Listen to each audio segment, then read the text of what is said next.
Today on Expert Showcase, we have Janelle and Rob Alex, and they're going to tell you and teach you how to rediscover the adventure in your relationship.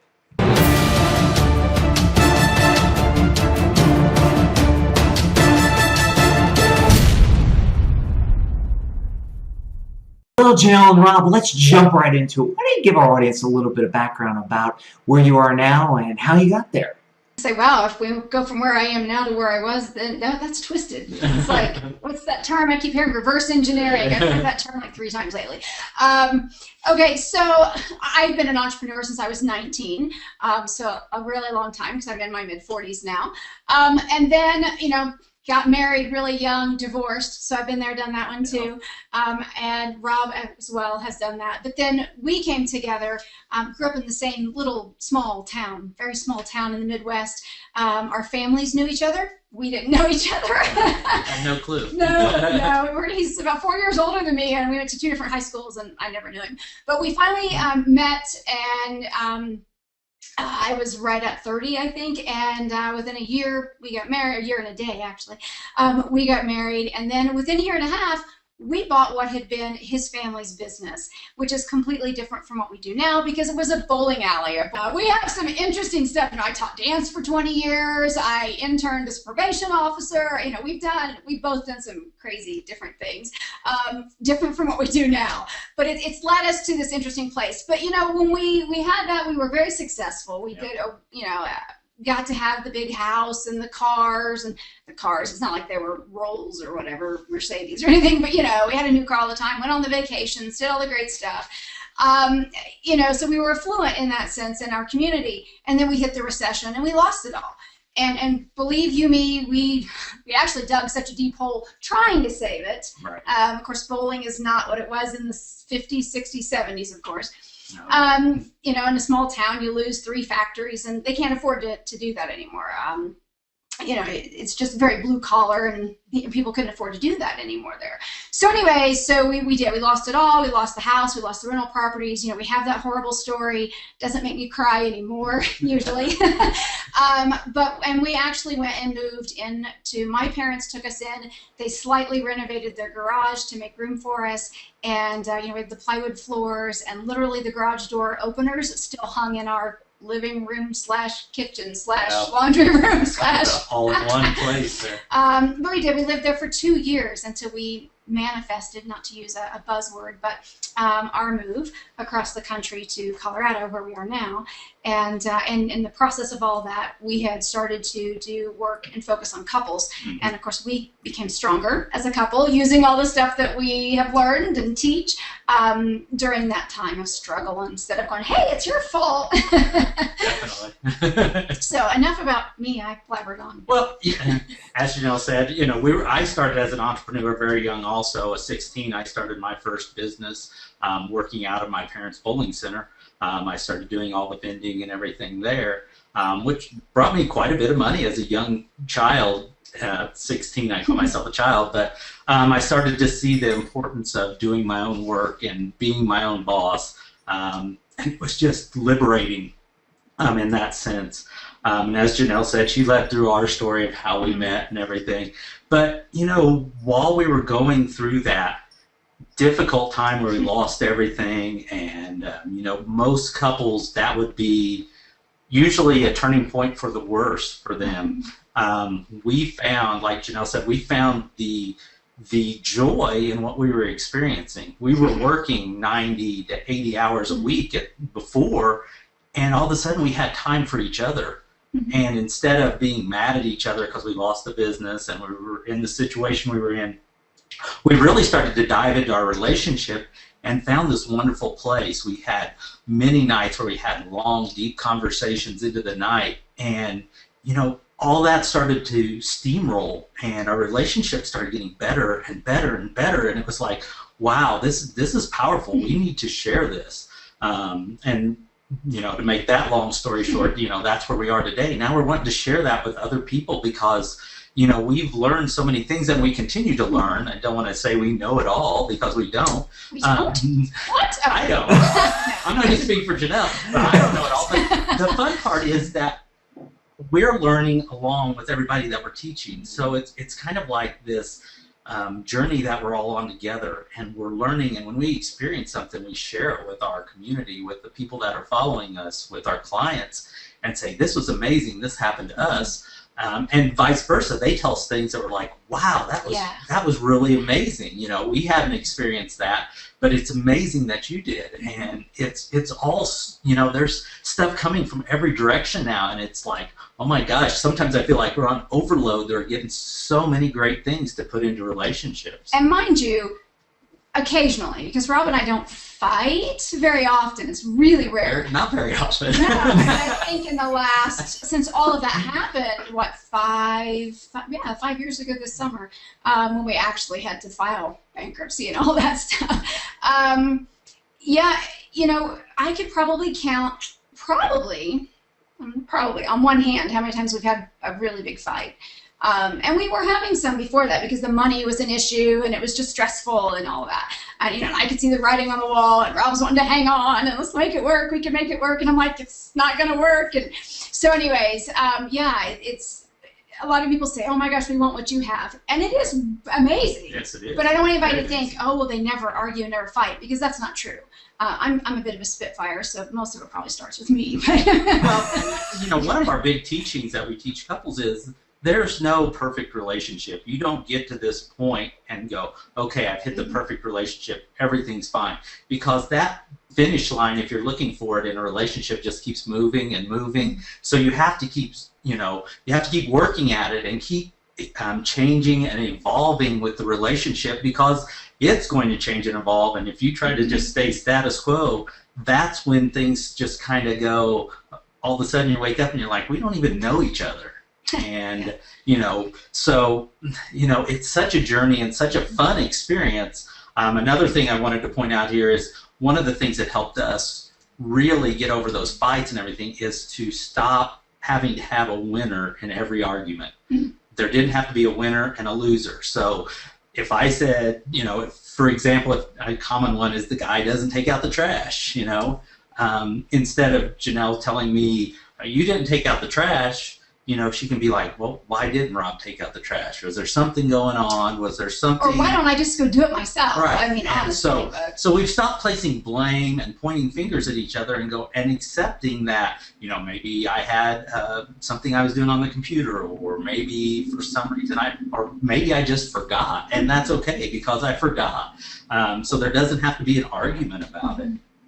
Well, and I love what you guys have said, and I think the real key there is as in all heroes' journey stories, you did have a very negative, I mean, bankruptcy, losing a business, going through, you know, it sounds like you did go through some interpersonal challenges between the two of you. Yeah. I'm not going to say fights or, you know, deep issues, but you did go through some challenges. Mm-hmm. But you saw how your challenge could help other people, you know, once you got through it. And you realize that, okay, once we get through this, that we can turn around and help other people get through it. And we're the right ones to help other people get through it because, you know, because we've been there.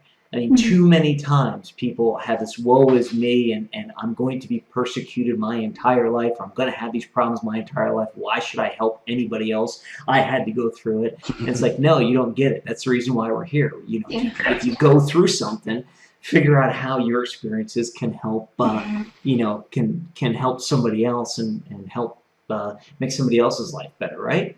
No, definitely. Absolutely. Yeah. Excellent.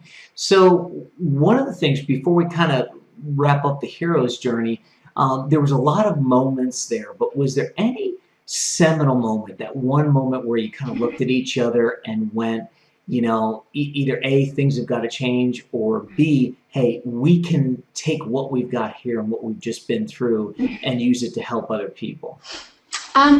For me, I think is what we consider Rob's spiritual awakening. And when we say spiritual, because spirituality is such at the core of what we do, but it's not religion. So, because sometimes people ask us, oh, is it Christianity? Or is it? I'm like, no, I renounced mine a while back, but many years ago, actually. But it's really, you know, I was in graduate school, actually we both were, and I was studying transpersonal psychology with the specialization in spiritual psychology. And for many, this sounds woo-woo. It's okay. We're used to that. We know.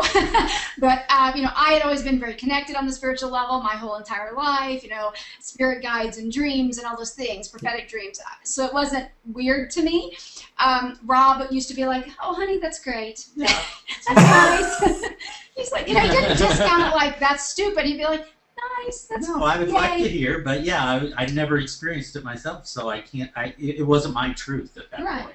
And so we then, in my graduate school, I came across an article. I wasn't studying anything to do with sexuality, but I came across an article on transcendent sex. I passed it off to him because I call him Mr. Frisky anyway, because he has the higher sex drive.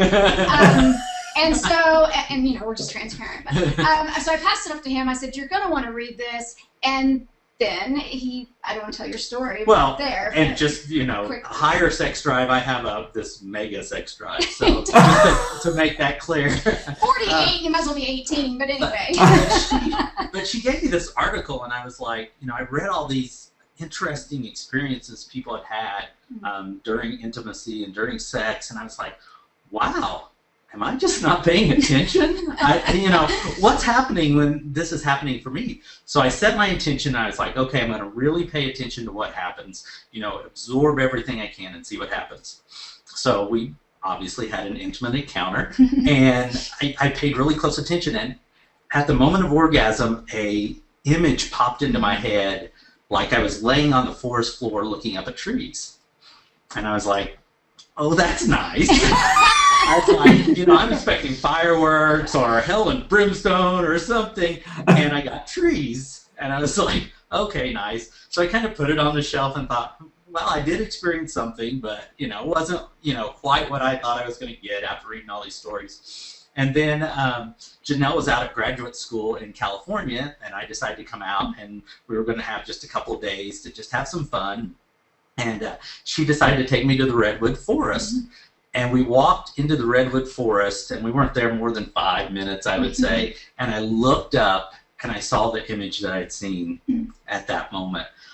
And I tell you, I was just floored. I mean, tears started rolling out of my eyes. And for me, that's when I knew that what I had to do was to teach people about these kind of experiences and to better their relationships so they can get into this space.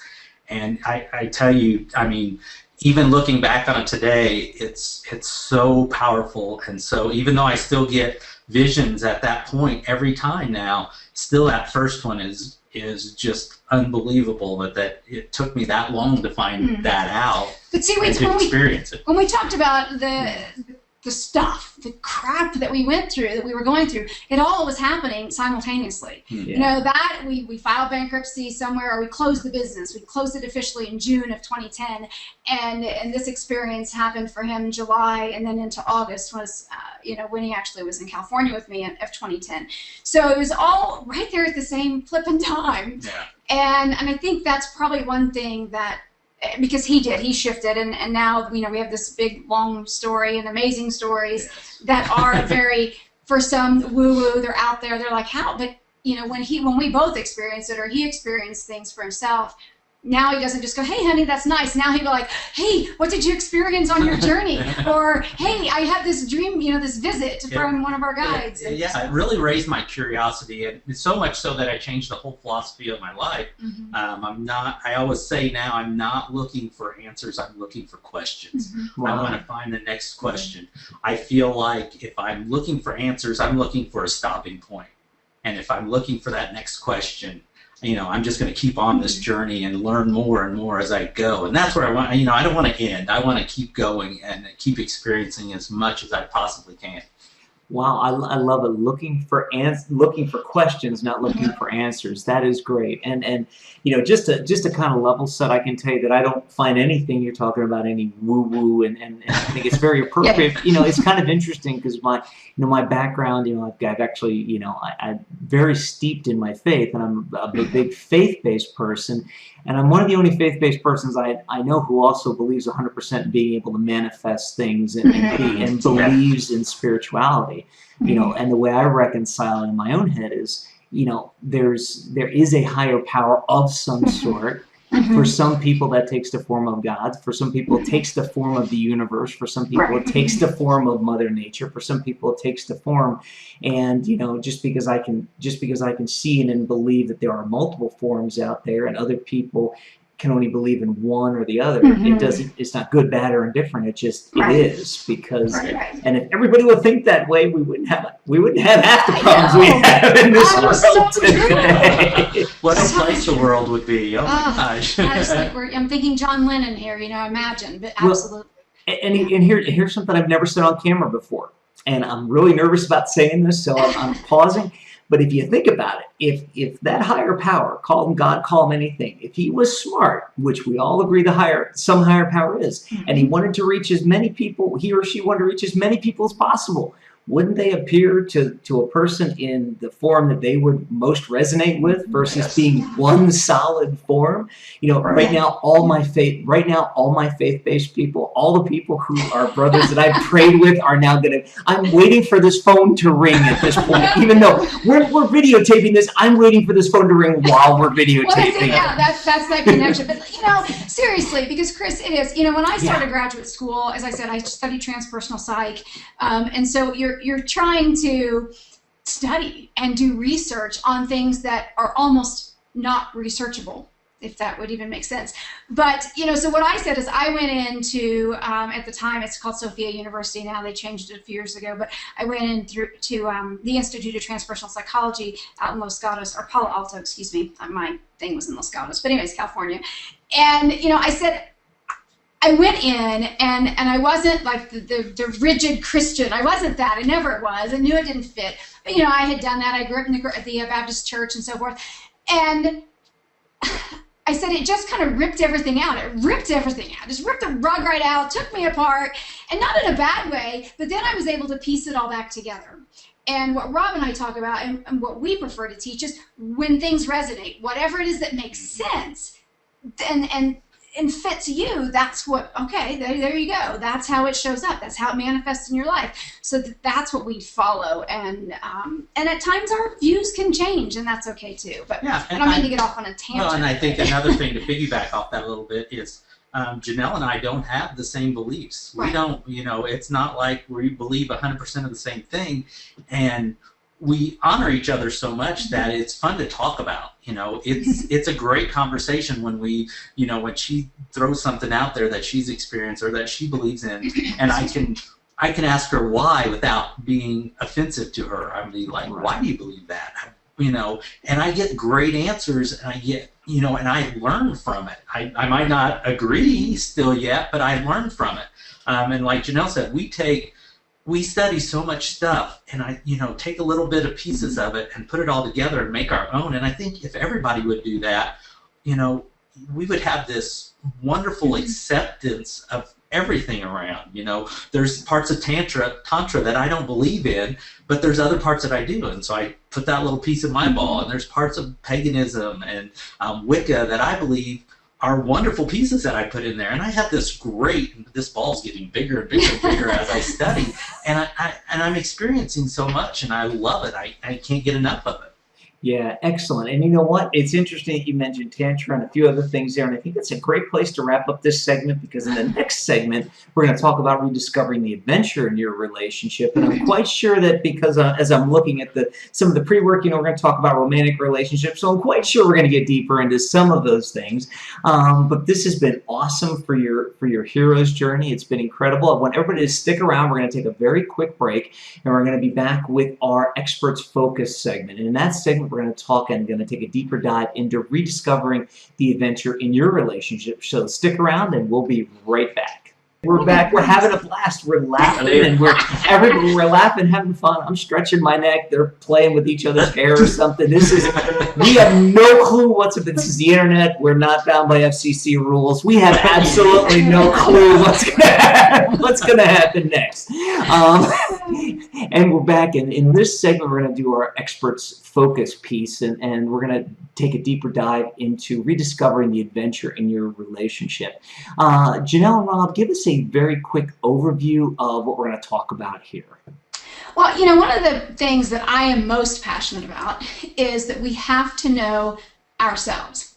If I don't know who in the heck I am, then, and what my expectations are, then how, as Rob laughs at me, I don't even know, he's a giggle box. But, you know, how can I expect him to know really who I am and even to understand my expectations? And when I project my crap onto him then, because we all do that, so then, you know, if I don't understand him, and then how can I, you know, even expect certain things of him? So it's really, really vital that we know who we are, whether you call it your soul, your core essence, whatever you want to call it, but that most deepest, that didn't make sense, but that deepest part of you, just like, oh my God, that's me, that things that light me up. So that's one of the things that I'm most passionate about.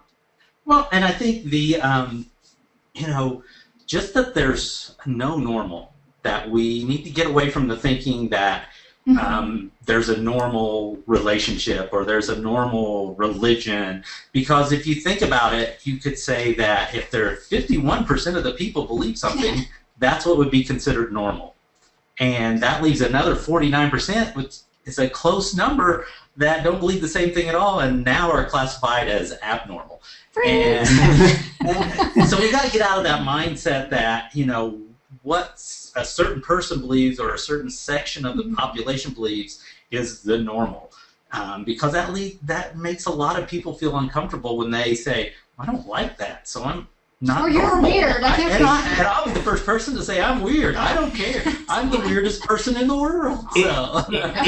Exactly. And when the percentages are so close, you might even have a hanging chad here or there or someplace. And I think that'll into those 5 keys that, and really I say there's 6 keys, but we usually focus on 5. But you know, the 5 really important factors that we focus on, which is romance, intimacy, communication, friendship, and playfulness. The 6th one is the financial piece. But you know what? When you have all those other pieces well-rounded and everything's whole and healthy and thriving and it's all sexy, then the financial piece will fall into place. Yeah, it works its way out somehow. Yeah, because you know, if you take a split second here and go back and think, well, yeah, but you lost it all and you had a financial catastrophe. Yes, we did, but you know, we didn't have all those other pieces in place. We didn't have that greatest, fantastic relationship when all of that was happening. So, anyways, so that's all of that. It's so important, and obviously playfulness. I want to just like put an asterisk by that one, make it bold, italicized. The playfulness is the biggest key because it feeds everything else. Yeah, exactly, and that's so great. And part of what we're going to talk about in this segment, we like to boil things down into 3. So we're going to take a little bit of a deeper dive into discovering who you are, getting to know yourself. So we'll take a little bit of a deeper dive into that and the 5 key areas that you just spoke about.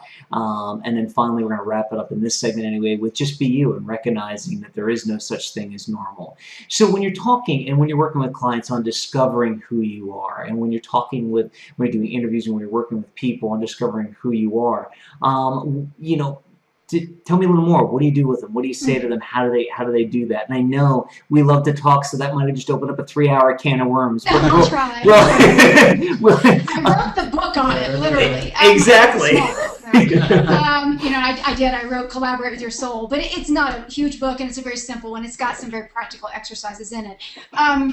You know, really to me, it seems cliche because anybody out there that's done life coaching or any of the coaching industry, there's that thought that, and a lot of times actually, because, you know, I get the psychology background, so you have that, oh, you know, if we were to sit in therapy, let's go back to your childhood. But when we look back, and like I know I said it a moment ago, but what lights us up? What makes us so happy? Chris, you know, I was goofing off and kind of dancing around a little bit, attached, right, with our headphones. But earlier, you know, before we even started recording, dance is a big thing for me. It lights me up. You know, I was a dancer for 35 years, I think, taught for 20, something like that. So I know I could even say that's who I am to an extent. It's something that just music and dance and movement. I love it, as I'm losing my stuff here. But so we have to know those things. Yeah, too much. But you know, what is it that really, really lights us up there? And a lot of times when we're trying to connect on to our inner self or our higher self or our spiritual piece or God, then, you know, we're like, oh, well, you have to meditate or you have to do yoga or whatever. And that works great for some people. I do love yoga, but like Rob, cycling, you taking out his bicycle and then doing that, or working out and lifting weights, that's a meditation for him. It lights him up, it sparks him, and I know we mentioned the transcendent lovemaking piece earlier, and of course, we're very avid supporters of the idea that sexual energy it flows throughout all aspects of our lives. And so when you have that great part of your relationship, then, and I'm going to go off on a tangent if I don't just don't go there. But so when you have that, though, that's another piece to actually help find yourself further. It's not a simple answer, I realize. No, it's okay. I mean, and it's funny because I kind of think I know about where you're going with that tangent, and if I think it's where you were going, you're so right. Not only discovering who you are, but when you're in I think this is partly where you're going. When you're in a relationship with somebody, part of discovering who you are comes through your interaction, everything with somebody else, and you can find in those moments of intimacy and in those quiet times, you can sometimes, or in the excitable and in enjoyment times, you can find out sometimes even more about yourself that you didn't know. Because when your inhibitions are down, and correct me if I'm wrong, but when your inhibitions are down and when you're very comfortable with somebody and you're comfortable letting out even the person that you don't know you are, then all of a sudden you find out, because it's kind of like, let's face it, we'll take this down a real path. It's kind of like the guy who's in control all day, but goes home and ends up marrying basically a dominatrix because he doesn't want to be in control anymore, and all of a sudden he figures that piece out about himself that he would never have known in a daylight because he felt he always wanted to be in control. Is that kind of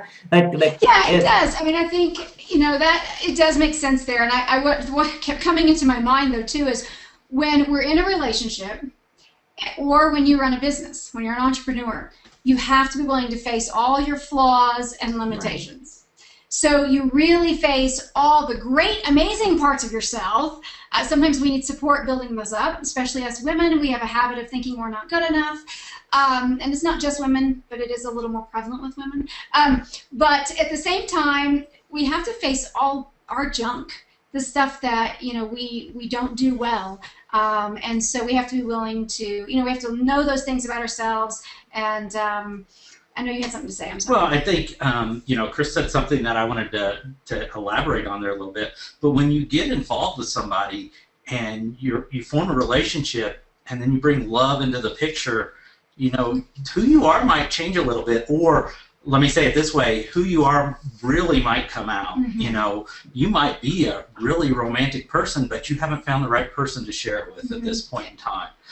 So that could come out. And again, I want to stress here that we're always changing, and you might not find out something about yourself until you're 70 or 80 years old. You might realize that you love skydiving at that time, something strange like that you've never ever tried. And so even though we need to get to know ourselves, we need to constantly get to know ourselves even better, because there's things that pop up. Just for instance, the other night, I got up in the middle of the night and I was smelling root beer. And I was like, why am I smelling root beer? And at that point, I had a desire for root beer. I like root beer, don't get me wrong, but it's not my drink of choice usually. But I wanted a root beer so bad, and I was like, what is it about that's saying, why is the root beer coming through? What do I need to find out about myself about that? And I haven't at this point, but it was just an interesting story thing. that no one knows.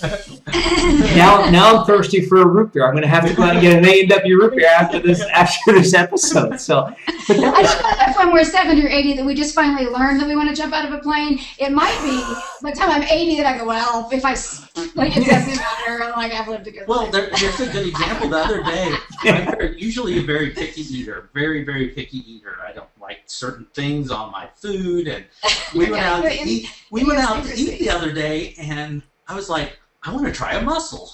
And I'm like, this is something that I would never have any desire to eat before. And all of a sudden, I was like, I want to try one of those. And that's just not me. I don't usually go, I want to try all this different food. And I was like, and so, nobody forced me. Nobody said, just try it. I just wanted to try it. Tried it. Wasn't fantastic, but for some reason I wanted to eat it. And then again, I go back to okay, why was myself trying to tell me to eat a muscle. There had to be either some connection, I mean, depending on how you believe, some connection to a past life or some experience I've had in the past that drove me to try that muscle, and I found it fascinating. So, but do you see, Chris, and everybody watching, that as I try to rip our headphones out again, how there's this question that you pose to yourself, though. It's like, well, why? Instead of just like, oh, that was just freakish. Why did I think that or want that? It was like, wait a minute, why? Let me go dig deeper and see what I can discover about myself. And I think that that's a fun, playful thing to do, but it's so important as well to say, And it also, you're taking it one step deeper. Before we wrap up about this point and go on to the 5 key areas, what I really like about that is you're taking it one step deeper. In other words, most people go through one of 2 things when they float through life, and I do use that word purposely, float through life.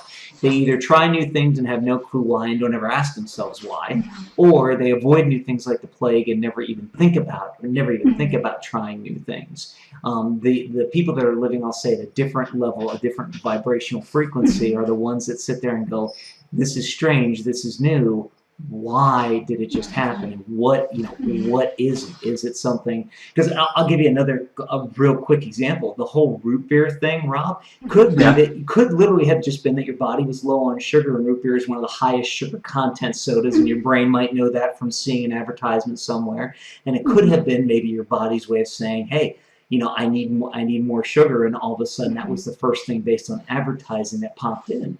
Now, you're going to take action on it? No, you're not going to go out and get blood sugar checked just because of that, but it could be that, and you would never have known that if you wouldn't have asked yourself that. So whatever answer you end up getting from it, you never would have had that answer had you not asked yourself. But it becomes kind of important when you all of a sudden realize that when things are different, things change. I've got to ask myself why, and then dig for the answer, and then co-create the answer and figure out what that answer is. Well, Chris, as you're saying that, something just popped into my head about the root beer.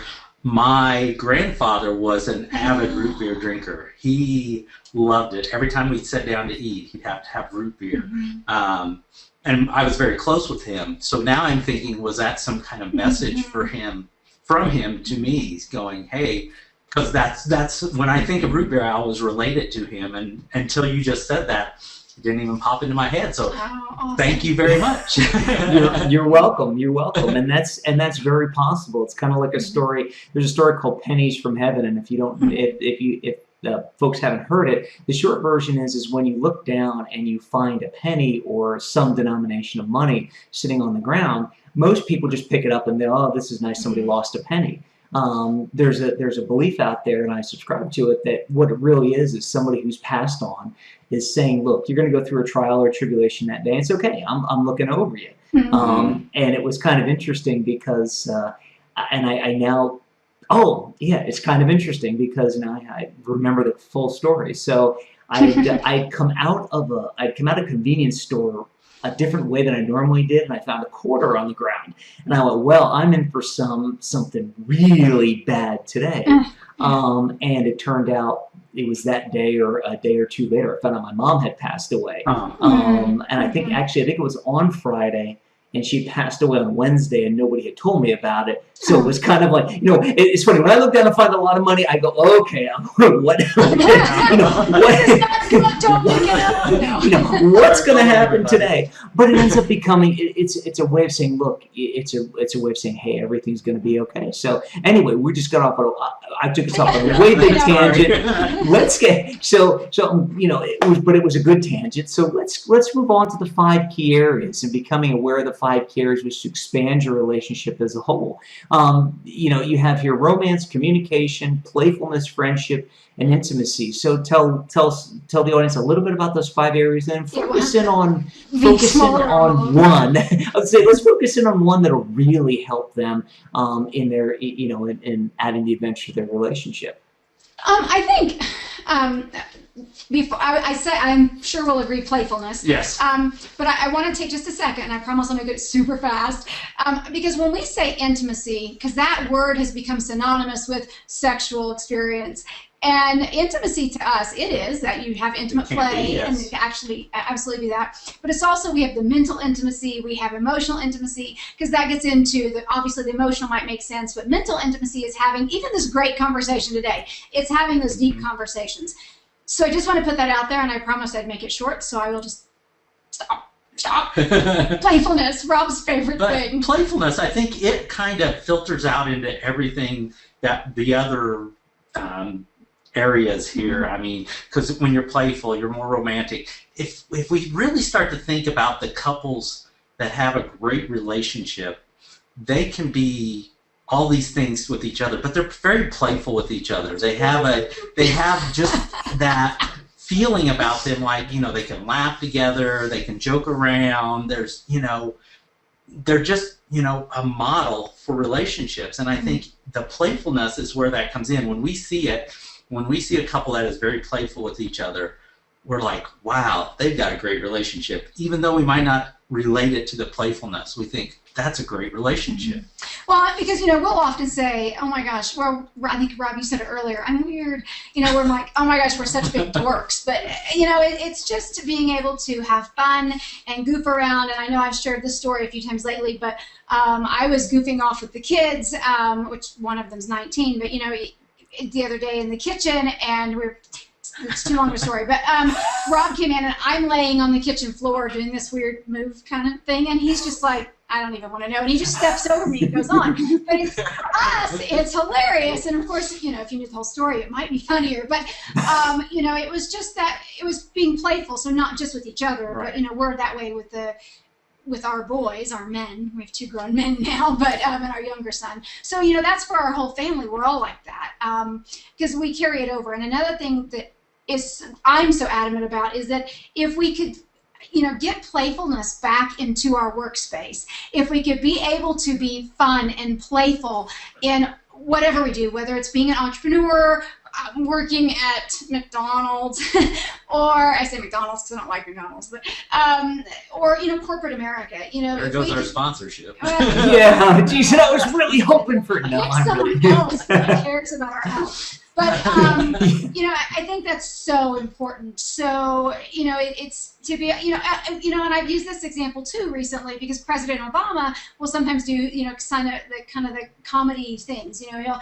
have a humor piece, and, you know, and so does his wife Michelle. I've seen her do some. I think she was on Jimmy Fallon or something not long ago, and it was just hilarious. And so I'm like, yes. You know, there's playfulness, there's fun, and it's entertaining, and other people will pay more attention and listen. And we all just feel happier for acting like a bunch of idiots, but yet we're intelligent idiots. Well, you know, we're not doing the whole redneck thing, you know, getting ourselves killed. But well, you think about playfulness, I know we'll talk about this later on in the show, but when you look at YouTube, the videos that get the most reaction or the most views are usually something stupid, something funny, something that you can laugh at, because that's what people want to do. We want to laugh. We want to be playful. Society kind of tells us, no, you've got to put a suit and tie on, go to work, you know, come home, you know, drive through rush hour, and they don't tell us, you know, and thank goodness for companies like Google and those bigger companies that are starting to realize that to get that creative juices flowing in the workforce, we can have playful, we can have a playroom, we can set up ping pong tables, we can let our employees take naps, you know, things like that really make the employees proud to be part of the company because that playfulness is there.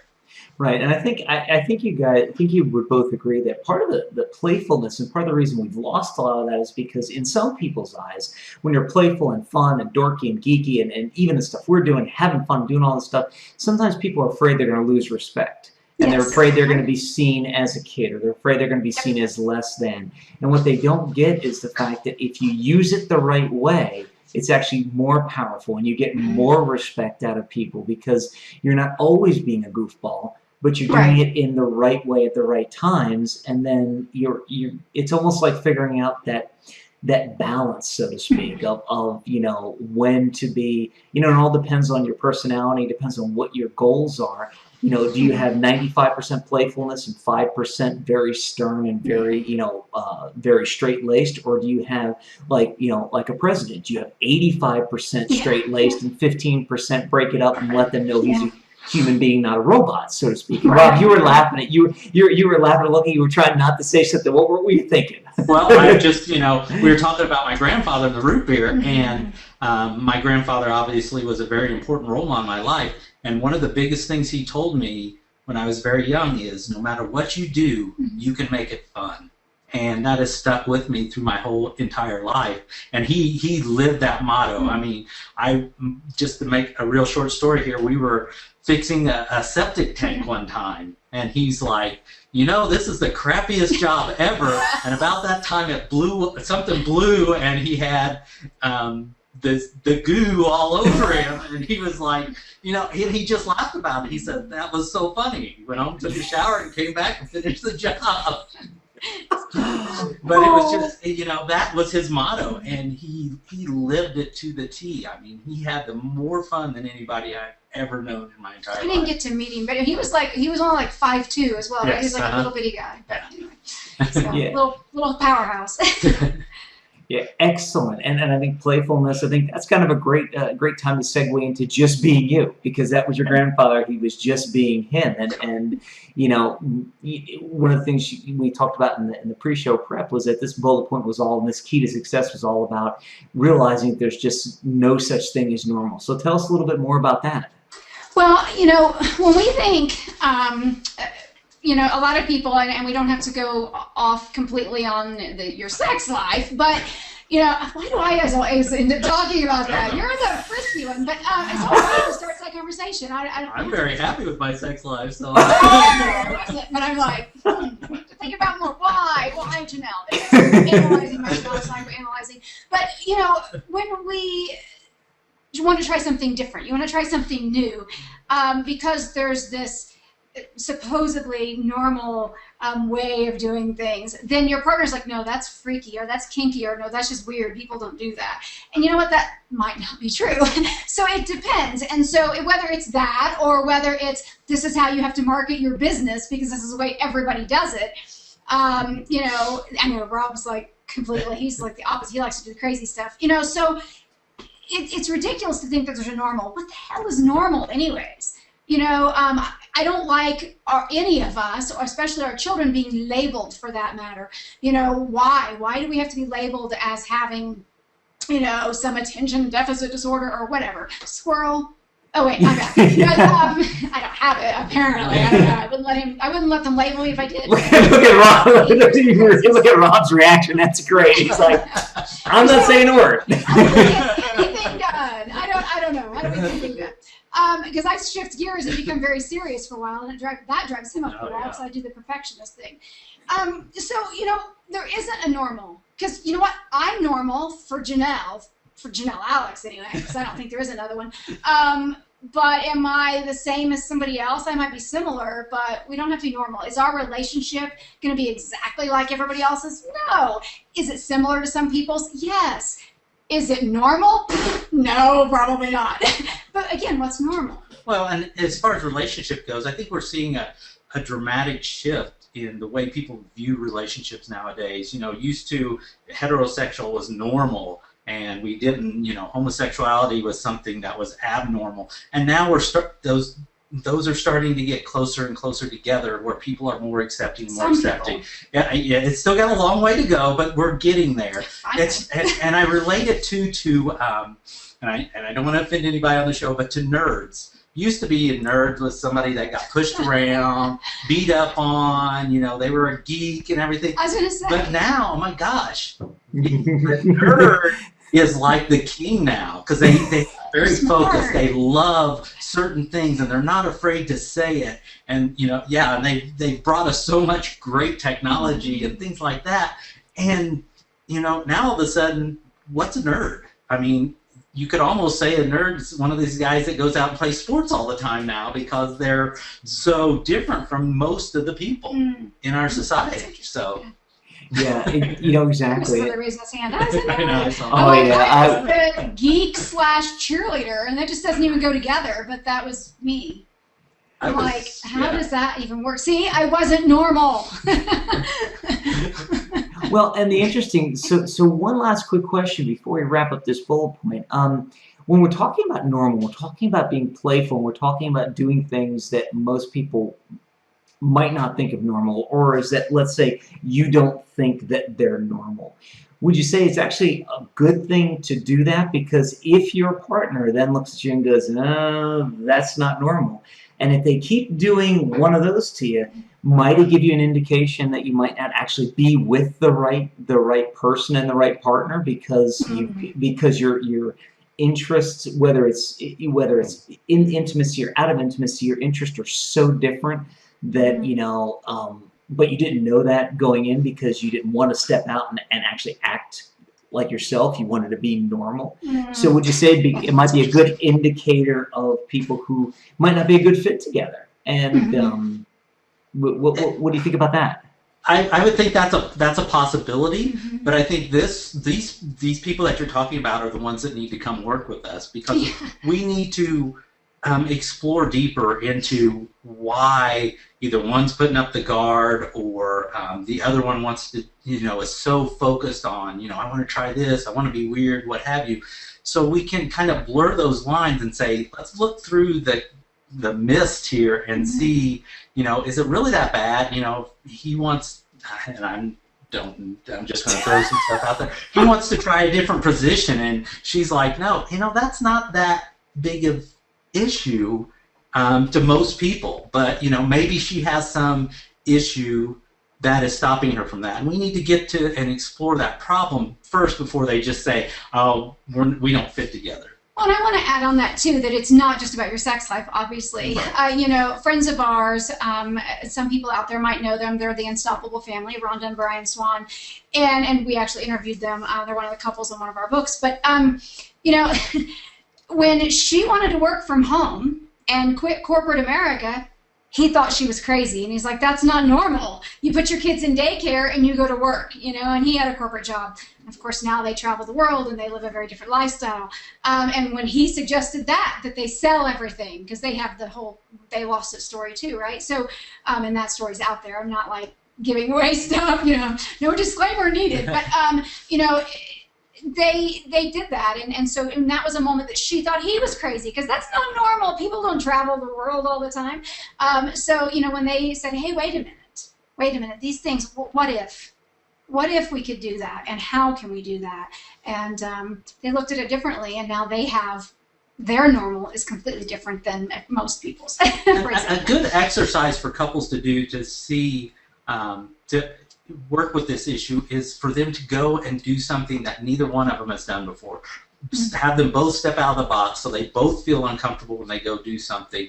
Could be going to a show or anything like that, and see how they react to each other. Do they lean on each other when they're in a situation where neither one feel comfortable? And I think that's a good indication of if they've got a relationship that'll work, where they can go into an uncomfortable situation like that and go, okay, we're standing together, kind of like with the Indians circling, and they're back to back. They're now you're gonna have people mad at us. But it is. It's that wasn't that. That was the wagons. But anyway, rely on each other, I think, is the point I'm trying to make with this exercise.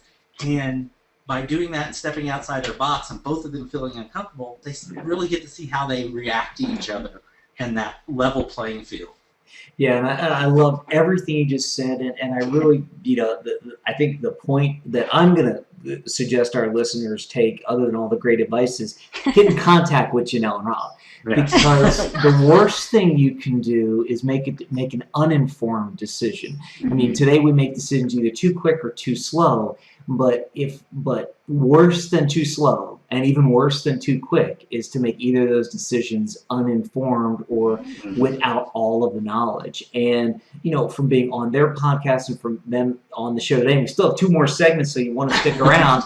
I can really tell, and I hope you can too, that they're there to help you. And let's face it, if it ends up being that you and your partner are not meant for each other, if you make that decision from an informed basis, then everybody should be able to go away happy and understand it wasn't meant to be.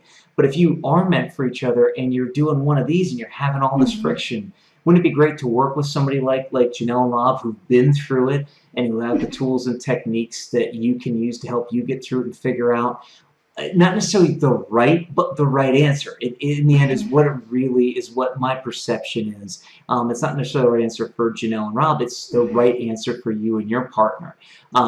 So in an effort to kind of, I'll say, kickstart it. And if I get this wrong, let me know. Like I said, I really screwed up the last one, so we'll try this again. But I think in an effort to get all that kickstarted, there's a couple of offers I want to let you guys know about. First of all, and I'm going to bring the websites, and there we go. Their website is missiondatenight.com, and there's two addresses. One is /free-date-night, and that's their offer of a free mission date night adventure, which sounds really cool, and I can't wait to have a partner to be able to use that with. So, ladies, you know, it's my second shameless dating plug. Hey, at least this is better than it used to be. You should have seen when I was on podcasts before. There was a whole dating. Hosts used to love it. There was this dating segment I would run out of the blue. I wouldn't tell them. And the other one is missiondatenight.com/thank-you-richard-together/experts-showcase. And see, I have these on the screen, but I'm just like my other co-host. I love reading things. So they're on the screen, but there's a limited time bonus that they're giving you for just being a viewer of Expert Showcase, which is awesome. We're about to take a little break. During the break, head on over there, sign up, get all the free stuff that they're offering, and start getting connected with Janelle and Rob. I got connected with them a while ago, and I'm extremely happy I did. I wish I would have got connected with them earlier, but that's the story for another show. In fact, I think it was a story for your show. So anyway, before we take a break, any last words that you guys want to say just about this particular segment and about about rediscovering the adventure in your relationship? Well, actually, I think because you just said, you shared there that, and I know it's a ridiculously long listen to me, website address. It's easy if you just go click it, but to say it is a pain, and I apologize for that. But we have the free downloadable version of Richer Together, Secrets to Working, Living side by side. And there's so much freaking wisdom in there, and just amazing practical tips. And I say that humbly because it's not just our story, for one thing, that's in there. We have 22 other couples that we interviewed, entrepreneurial couples, and we shared so much for them. So there's so much in there, and when you can dive into that, and if you do that together, you will begin to find different adventures and mystery within yourself and within your relationship. Yeah. Awesome. Oh, it's funny. I was waiting for Rob to say something else, and Rob, I think that's the first time you're just like, yeah, I agree. So every once in a while we agree. No, that is awesome. Can't wait to read the book. You all during our little break, head on over, get the book. We're gonna take a real quick break right now, and when we come back, we're gonna talk about getting known.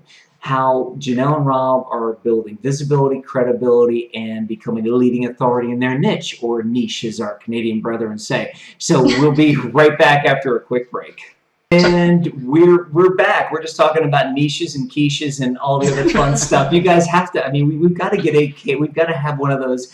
We got to start doing like IndyCar. If you guys ever watch auto racing, every now and then they've done this. I grew up in. She does. I don't watch it anymore, but we grew up in Indiana, so I've been to the Indy 500 many times. And now on TV, what they do is they kind of do during the commercial break. They stay with the action and keep showing you the cars going around in the circle.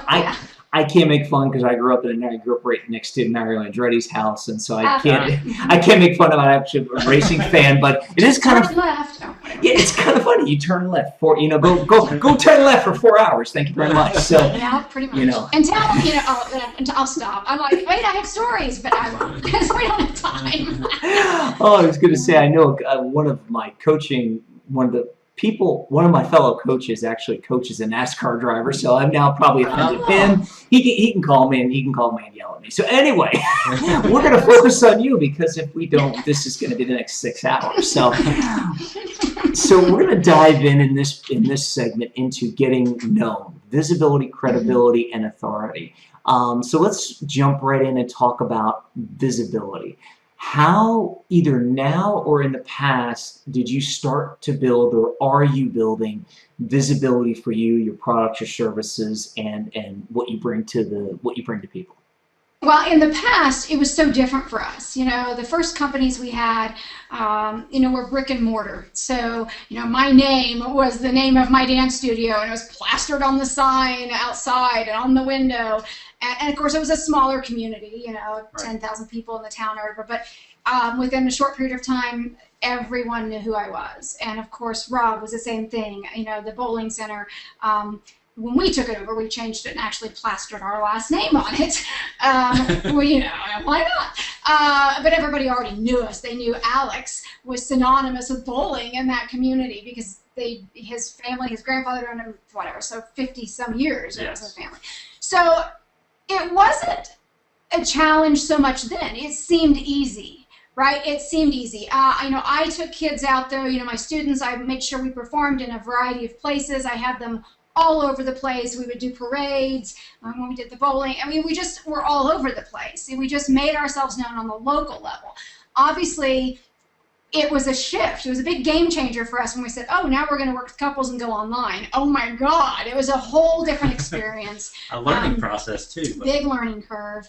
And go ahead. Well, and like Janelle said, when we were in that small town mentality, we relied a lot on word of mouth. Mm-hmm. It was, you did what you did it well, and that's where people went. There was no, whereas now when you're talking about millions of people that you're trying to attract, to get a small percentage of them, and I got some great advice from a book I read from Jack Canfield that said you just need to be everywhere. Mm-hmm. Don't refuse an interview, don't shy away from anything, put your name out there. He said, because the more you're out there, somebody's going to see you, and you start to build that following. You start to build that fan base. You start to build those people that are curious about what you're doing. And so that's one of the philosophies that I've used in everything that I've done, even when we owned our brick and mortar, was to try to attract attention to myself. I'm a very, I often say I'm the guy on the roof standing up there waving my arms saying, look at me, look at me. That's my marketing philosophy, if you will. I just want to gain attention however I can. And sometimes that throws Janelle for a loop, because sometimes I will get attention that's not necessarily great, or I'll get somebody that says something about me that I'm a lunatic or I'm an idiot, or somebody's listening, somebody's heard me. So somebody might go, well, why is this guy such an idiot? Let me go check it out. Because people are curious about that. When somebody calls you a name or labels you or something, people get curious. They're like, well, okay, if this guy's an idiot, I've got to see what So there's a different philosophy that we are blending together, because Janelle is very much, before she was very much different than that. She'd be like, don't you make a fool of yourself. Don't embarrass me. So she used to tell me that all the time in our early stages of our relationship. And now she's almost kind of sometimes pushing me, go out there, do that. Yeah, he's willing to be dorkier than me, mostly. Usually, all those years that I taught, and I said I was on the floor with the kids. So when I was working with kids, and it was a whole different piece. I could be really silly and say some of the corniest things, and it didn't faze me because the kids were non-judgmental. Then I say you grow up. I don't know if I ever grew up, but then when you're working in a very different world and in this different niche, there's that, and then, oh my gosh, I have those fancy schmancy degrees, which, I'm proud of, and I'm glad I did them, but you get in that field and in that genre, and, there's a lack of respect. If you're too silly, if you're too playful, they don't think you're intelligent, they don't think you know what you're doing, and we're like, yeah, we do, and it's, we don't know it all. I was joking, obviously, a while back, but there's so much to learn, and it's so fun to be silly, and hopefully people have stuck around with you today, Chris, with us, because we're acting like dorks part of the time, because we're having fun, and it's addictive. Well, when you smile and you laugh, and everybody else is like, well, or they go, well, I want to do that. Why can't I let my guard down and be a complete crazy person, and just have fun? So I think that's a really big one. And on that, too, one of the things Rob and I just talked about today because we have, which is a different topic in a way, but we have a series of what are called sexy challenges that are out there, and they come in ebook format. But and they've been around for 5 years. They continue, but some of them don't have good reviews, and others have great 5-star reviews. Some have 1 star, And so I said to Rob, I said, how do you really deal with that? I said, because my name's on them too. But I said, how do you deal with that? And it doesn't really bother him. No, I look at the law of averages, and people that want to be nasty and mean, they're more vocal. So a lot of times you'll get those bad reviews. But then I look at it and I go, it's one person. I'm not just trying to speak to just them. I'm speaking to a whole world of people. That's what I want to do. I want to speak to the world of people. If I only get 1% of the population that likes my stuff, I'm good with that, 'cause that's a lot of people. Yeah, exactly. Well, and it's interesting because really, I'll say the key point I took out of that whole thing, while every point was great, the key point is to create visibility, create curiosity.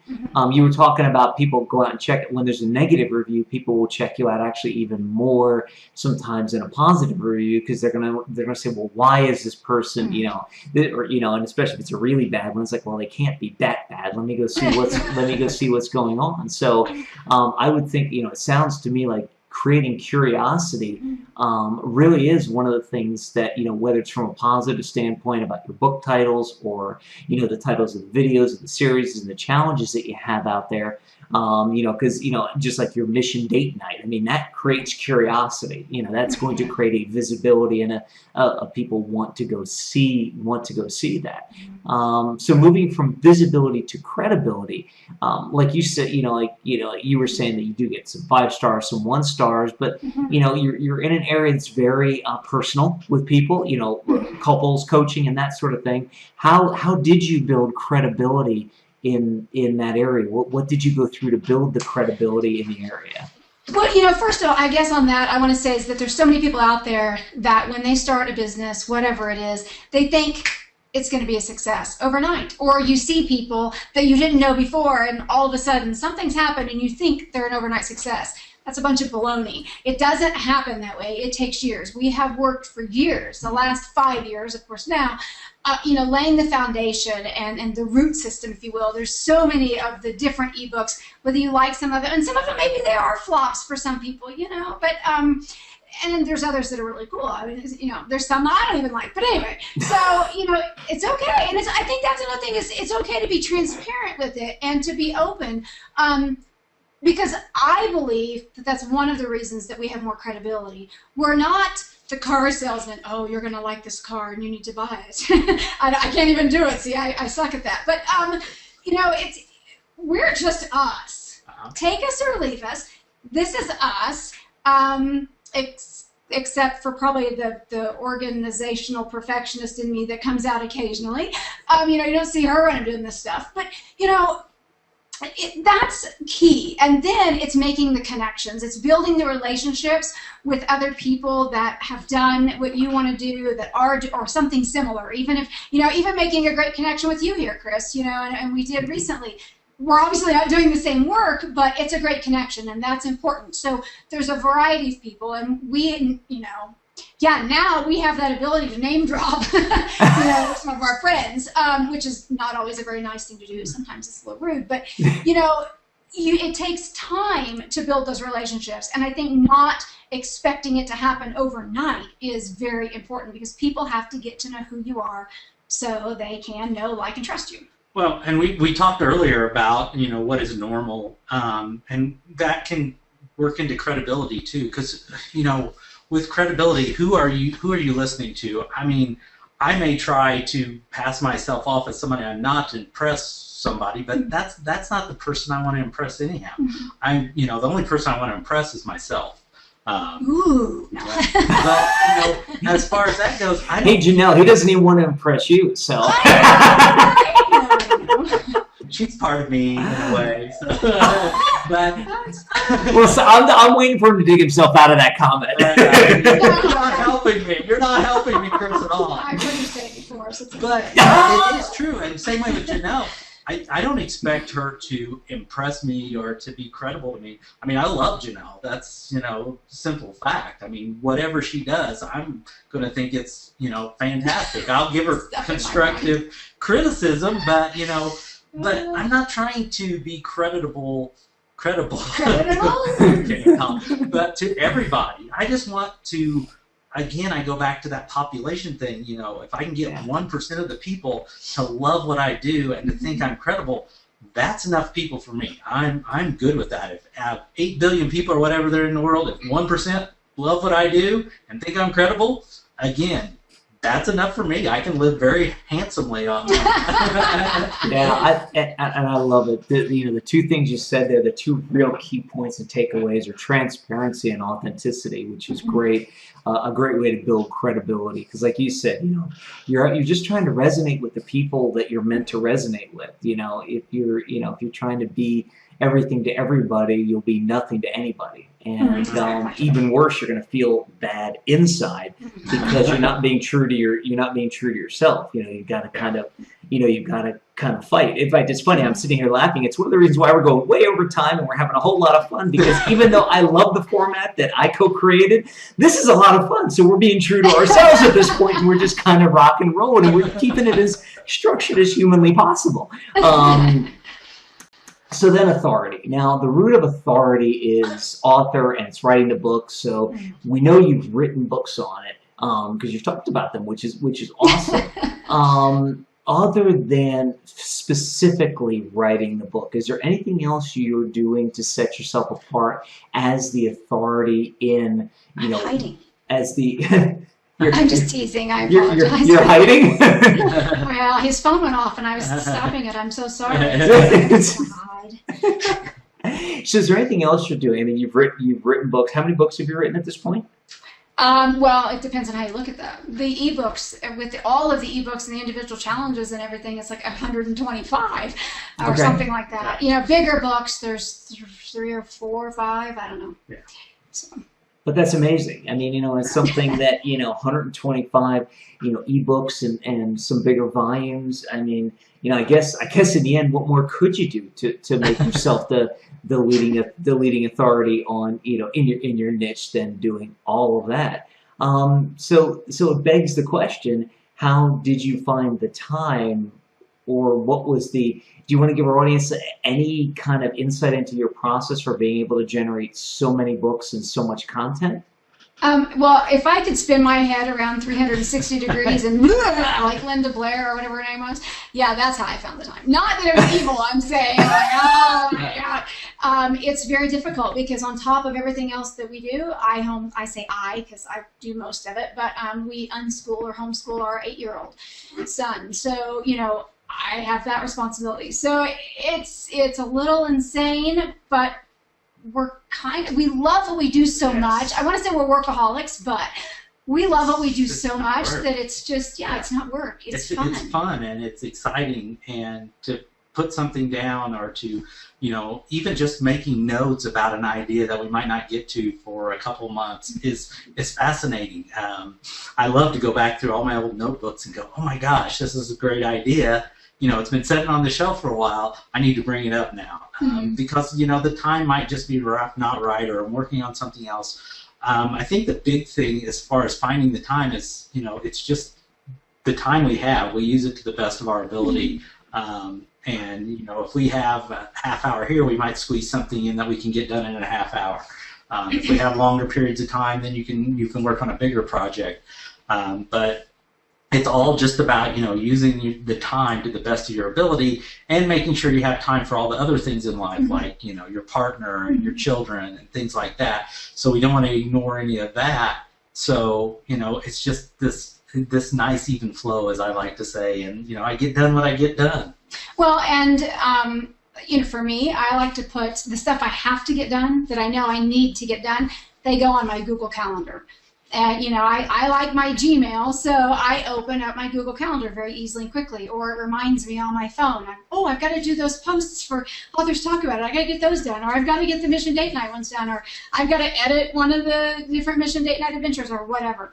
Those things, like I said, I just stick them on my calendar. But then some of it, like our Richer Together book that we've offered free to your viewers, you know, I decided, the idea came to me in like February, not this past February, but year before last, and we released it in June. But so we interviewed all those couples, and I wrote the whole thing. I say I because I wrote it, but we obviously did all the work together, and then I wrote it. But I just cranked it out. It was that perfectionist in me and that organizational part of me that kicked in full speed, and I was just able to crank it out. That's just a quirk. Maybe it's a skill. I don't know if it's a gift or not.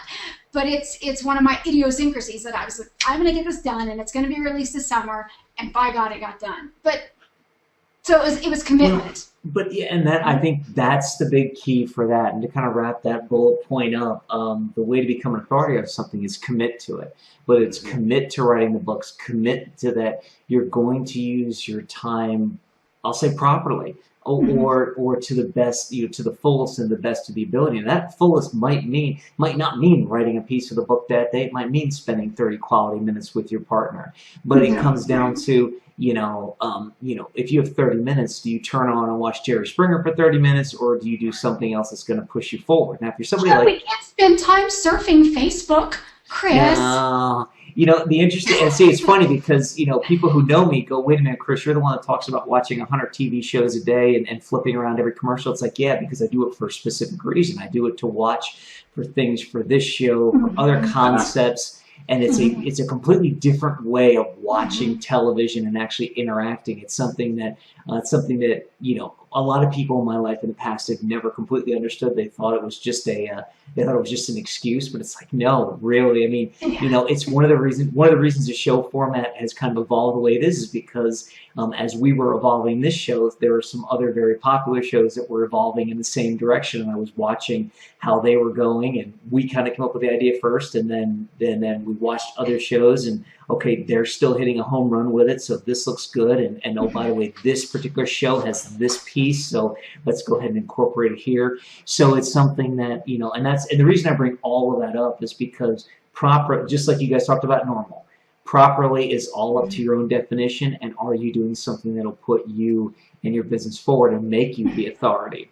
Yes. So this has all been great. We got one more segment to go about getting found. Then we're going to talk about what you're doing in the content marketing world, whether it's video or written content marketing. So we're going to take a quick break, and then we'll be right back to wrap up this show. This is an awesome show. It's something that I can't believe this is the last recording of the day because I've got more energy now. And I just kind of, you know, I swear this is what, you know, I've got you and another guest I taped earlier today that I think we should just bring back every time I do recordings, you know, one to be at the beginning, one to be at the end, you know, and it's just like, you know, we'll go for days. So anyway, we're gonna take a real quick break, and we'll be right back. I taste it. I don't think we have any vodka. I was gonna say, and we're back. They're drinking something on the other end. We had, you know, they were very quick to tell me it was just water, even though I didn't ask. So you figure it out. I don't know. You know, I know guilty conscience, maybe not. Well, at least I could have pretended. We've done that on our own show, which we're not with a guest. But I mean, we've recorded a podcast or two or three, and there's been a couple we deleted because we're like, oh, I think we were a little, we drank a little too much wine, and we're not even going to air those because they got sassy and kind of rude. Yeah, But, it was fun though. Just a little bit's okay. Well, that's like, it's before we get into the whole getting found, it's kind of like, you know, there's this old thing about, it wasn't Ron White, it was the guy who did it before him, who used to always drink on stage, and they, you know, there's an urban legend that says it was apple juice the entire time, and there's an urban legend that says no, it wasn't. And, you know, Ron White's the kind of guy I feel sorry for because I've seen some of his recorded performances, and you can tell he ain't drinking apple juice. I was going to say, it's really obvious. And it's kind of sad because he is such a great talent that it's like, you really wish somebody would tackle him halfway through his thing and just change out the glass and make it apple juice so he could still stay funny and completely coherent. And I'm not disparaging him. It's just, I've seen really good, you know, it's kind of like I've seen performances where he's really good at the beginning, and then it gets to be a little bit of a challenge at the end, and it's sad because he's a good comedian. So anyway, we got plenty of SEO now out of Ron White. This will be interesting to see the SEO we get out of putting Ron White's name in this. We just came off of the end of the season of The Voice. We could mention Blake Shelton for you and get some more, because Blake Shelton's one that they play up his drinking, and he's like, oh, this is what I have in the bottle, and right on the show. And I like him, I can, but I'm like, sometimes I think he might really be drinking quite a bit on the show. I was going to say, I've caught a couple of episodes, and we can mention Pharrell, and we can, Gwen Stefani. Hey, we got to throw all the names in there and put them all in the SEO, see what people. Right. It'll be very interesting to see the search results. But and speaking of search results and getting found, this segment is all about getting found, and whether you're doing video or other content marketing efforts. So for those of you who might be turning in for the first time, when we say content marketing, all we're talking about is creating content, meaning a video, a blog post, a Facebook post, some sort of content that is relevant to you and your audience, and then getting it out there and having that generate business versus paying for marketing and paying for advertisement, paying for space. That's all we're talking about. So Janelle and Rob, whether it's video or whether it's written, what do you guys do right now from a content marketing standpoint to generate a business or potential business? Check one, check two, check anything we can. Social media has been so good to us. We spend a lot of time on that. And like Janelle said, sometimes you can get lost in that, but it's something that you have to keep up on, as far as if you're going to be doing stuff virtually, because that's where everybody's at. That's the meeting ground for so many people and so many connections there. But one area that we're getting ready to really dive into is the video, because we are both very theatrical in that aspect, and we love to, we both love to get in and edit the video and make it look good and make it flow. No, I don't like that. That's all yours, baby. Yeah. Just so you know. Well, we have a couple programs that are really easy, and Janelle works wonderful on those. So I still like him to do. I think one of the big things with the video is we like to be that person on the screen. We like to be that person that's out there. I like to be the funny person. I like to do, one of the things that we're working on are some commercial parodies that involve our product and our brand to help bring it to life. Because I think with the video, one of the big things you have to worry about is the entertainment value. What's going to make somebody watch it? It can't just be me standing here against the flat wall telling you all the things we have.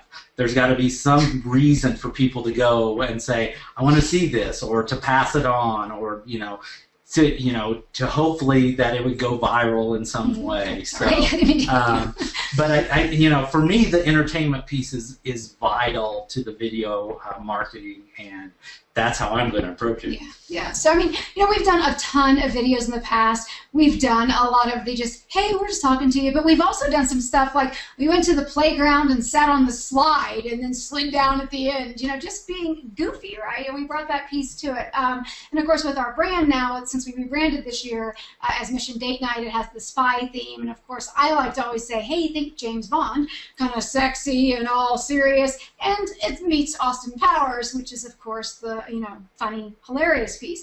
And then I always think, I need some girl names in there. But anyway, you get the idea, right? So, and we do. I've been on stage the majority of my life. Rob loves to be in front of people. So there is that theatrics piece that we want to bring to the videos that we haven't done yet. And we're starting to do that in the next few weeks, actually. We're going to start playing with that. But, another piece, it's not just video. I think video is the next best thing to being there in person. But so that makes people feel like they know you. But then, of course, we do the podcast, and we love to do the audio podcast as well. And, of course, the podcast, everything that I've recently researched, the audio ones do much better as far as podcasts go than video. And, of course, then video is just its own thing. They're two different entities. So, we do that. And, of course, we're big dorks and playful. And, Chris, you probably remember that from your show. You were with us. But, we just do that. And so we bring a ton of different people, well-known people and as well as not so well-known people. We bring those on as guests. And with our podcast, we've tried to make it different. We make it a little playful, and we're doing some different things. We're changing some things up next week, starting in June anyway. You know, that on it, and of course then we have the articles. I like to write, so when I make the time to do those things, then I do. I have a lot of those articles out there that we share. Right. So there's all of that piece. And then the other big thing is just being on other people's stuff, you know, whether it's this here today with a video, which we love, whether it's an audio, and eventually for those that were like, wow, how do I get on somebody's show that's bigger, or I've got to apply, oh my gosh, because it can be nerve-wracking. And when you're newer and you don't have maybe some of that credibility and authority behind you, you don't have the years of the grassroots efforts yet behind you, you have to realize that you will have, and eventually you'll be able to get those bigger places, and you'll be able to be on those shows that have millions of listeners, and you know, it happens, and you'll be able to get the bigger names to talk to you and so forth. It just takes time and consistency. Well, and like I said earlier in the show, you know, don't refuse anything that you don't have to. You know, do as much as you can, because you don't know, it might be a small show, it might not get very many views, but you might connect with that one person that'll connect you to that next person. So you always have to be thinking of it in that terms, that, okay, what can I do? How is this going to help me out? And it might be something little like you get one fan out of it. Okay, one fan is huge. You know, if you can get one fan out of everything you do, pretty soon you got a pretty good group of people that are your fans. So, you know, you can't think of it in terms of, oh, this is a small show, I don't want to do this. You know, you want to be out there as much as you can. And a good thing for people just starting out, that Janelle says, is find people that are on the same level as you, because you can usually build a lot of camaraderie there as you guys start to grow. And then, you know, you have that helpline there if something, you need some assistance with a podcast or some technical difficulties. You have that knowledge around you of these people that are in the same boat as you, and that's pretty powerful. Well, and one other, and I know we make a gazillion points, Chris. It's a good thing you're good at you know, pulling out like, oh, that was a good one. Ooh, I like that one, because we like to share so much. But it's like the fire hose, I suppose. But you know, it's also good practice if you're new at it, or if you're nervous about it. It's good practice. Clearly, we're not nervous. We're pretty darn comfortable with it. But again, like I said, I've been on stage since I was like, I don't know, 5 or 6. And Rob, I don't even know, like, he's just always been in front of people, always, just in different things. So, you know, we so often have been told, you guys are just so natural. You're naturals when you're on TV, or you're naturals on stage. And I was like, well, okay, you know, maybe that's just a great thing that we just have. It's just been given to us naturally, which is awesome. But most people, that's a common fear, is that fear of speaking. Right. So when you're in those smaller places, it's a good place to practice and know that you know your stuff, right? Instead of going, I don't know. You asked me a question I can't answer. Yeah. Exactly, and the interesting thing I find is that, you know, you had success with written content, whether it's books or blogs, and now you've seen the light, so to speak. The video is the, you know, the video is the way of the future. But no, the fact that you're now expanding into video from a content marketing standpoint, and that you're not only using the content marketing to generate marketing, but you're using it for practice, and you're using it to get better, and you're using it to refine your message. Because I'm sure 5 years ago, or even 3 years ago, if we'd have had this same interview, your answers probably would have been at least slightly different. If not measurably different, they would have been at least slightly different, because I'm sure that there's something. Well, let's face it, Rob, you wouldn't have had the tree example 3 to 5 years ago, or 7 years ago. So you know, and if you want to know what the tree example was, you gotta watch the rest of the episode. Gotta go back to gotta go back to the piece where they talk about romance and you know, adding playfulness back into your relationships. So I think you bring up a great point or I know you bring up a great point, that it's practice and it's getting your message right. One thing I love to coach people on is you make your mistakes when nobody's watching. And you have to understand at the beginning nobody's watching, and that's okay. That's not your goal at the beginning. Your goal is to use it for marketing. Your goal is to get a couple of people to watch, and your goal is to refine what you're doing. It's funny because I like you guys. I mean, I started acting when I was 5 years old. I've been on and off the stage, in front of the camera, behind the camera, over 40 years. And yes, I said 40. And even when Mark and I launched this show, we were fairly quiet about it. We got local people that we knew and that we've been, because we wanted to try a few different things. When we launched a Professional Practice Builder Society and some of the other things that we've done, we got, we did it very low key. We kept it in alpha for a long time as we were, making the mistakes and trying to figure some things out.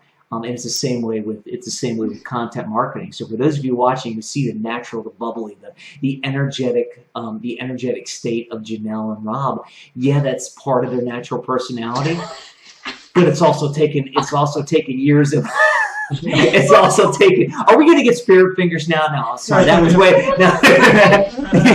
Yeah, exactly. Jazz hands. Jazz hands. Well, you said you were a dancer, jazz, so. Right?